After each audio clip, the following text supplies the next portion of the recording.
Qala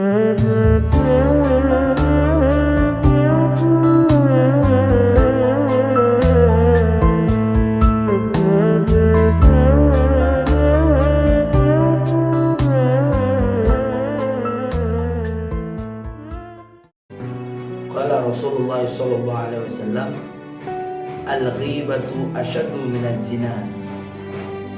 Wa kaifa? Qala ar-rajulu yazni thumma yatubu fa yatubu Allah alaihi.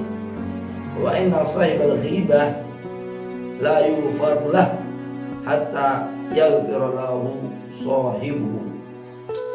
Diriwayatkan oleh Imam At-Tabrani, Rasulullah sallallahu alaihi wasallam mengatakan, ghibah itu lebih berat daripada berzina. Dosa ghibah lebih berat daripada dosa berzina. Seorang sahabat bertanya kepada Nabi, "Ya Rasulullah, bagaimana bisa ya Rasulullah? Masa ghibah lebih berat daripada berzina ya Rasulullah?"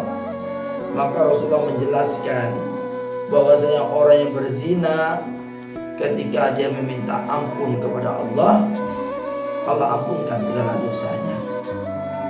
Tetapi orang yang menggibah ini adalah menyebut keburukan orang lain, menyebut kekurangan orang lain. Ini nama gibah. Ini sedangkan orang yang menggibah, dia ketika dia minta ampun kepada Allah, Allah tidak ampunkan sampai orang yang dia sebut buruknya, aibnya, kekurangannya memaafkannya. Allah tidak akan mengampun. Walaupun orang tersebut mati di depan Ka'bah, tidak diampun oleh Allah Subhanahu wa taala. Maka Nabi mengatakan dosa ghibah jauh lebih berat daripada dosa berzina. Mungkin kita sekarang memikir ada orang berzina, kita ya Allah, orang yang berzina, kita menganggap orang itu udah paling besar dosanya. Padahal kita setiap hari melakukan dosa yang lebih besar daripada berzina. Tidak nyaman kalau tidak mendengar keburukan orang lain. Tidak tenang kalau tidak menyebutkan kekurangan orang lain.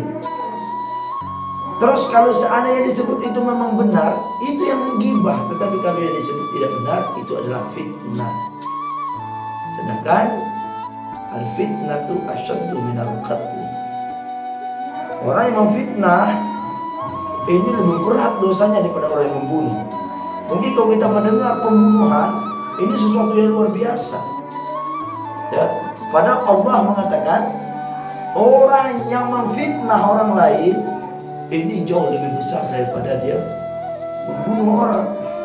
Maka hati-hatilah wahai saudaraku, dosa ghibah dan dosa fitnah.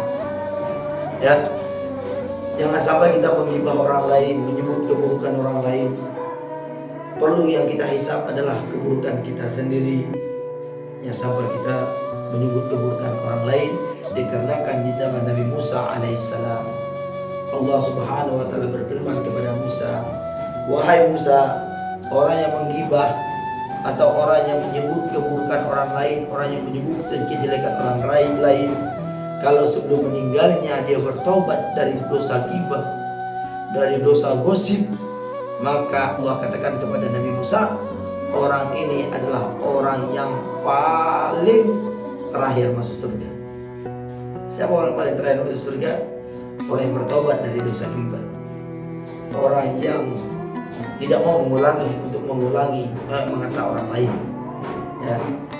Dan orang apabila dia meninggal, dia belum tobat dari dosa ghibah tersebut, dia masih terus berlezat mulutnya menyebut keburukan orang lain, telinganya masih lezat mendengar kejelekan orang lain. Kalau sana orang ini tidak bertobat, Allah firmankan kepada Nabi Musa, "Wahai Musa, kalau seandainya orang itu mati dan dia belum menyesali dengan dosa-dosa ghibahnya, dari dosa-dosa menyebut keburukan orang lain, maka Allah katakan kepada Musa, ini orang yang pertama kali masuk neraka." Orang pertama kali masuk neraka, dia belum sempat bertobat dari dosa ghibah, Allah telah memanggilnya. Dia belum bertobat dari menggosip, menyebut keburukan orang lain, ini pertama kali masuk neraka.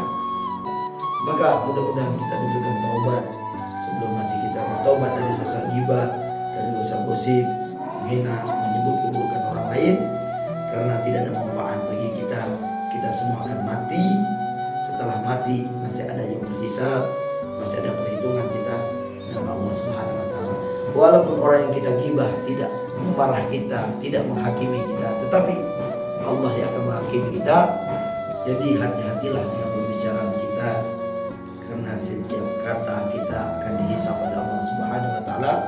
Allah Subhanahu wa taala berfirman, "Ma yalfadhu min qawlin illa ladayhi raqibun atid."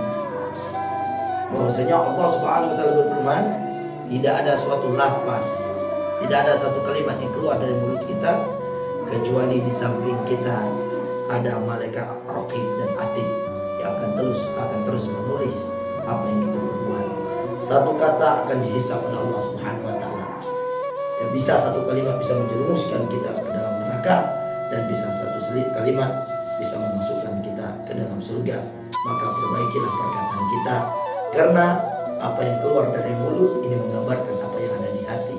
Setiap yang keluar adalah kebaikan, tidak ada perkataan kotor yang memfitnah, menggibah dan lain sebagainya, sehingga kita selamat bertemu dengan Allah Subhanahu wa taala, selamat dari azab kubur, selamat dari neraka, dimasukkan oleh Allah ke dalam surganya. Amin amin ya rabbal alamin.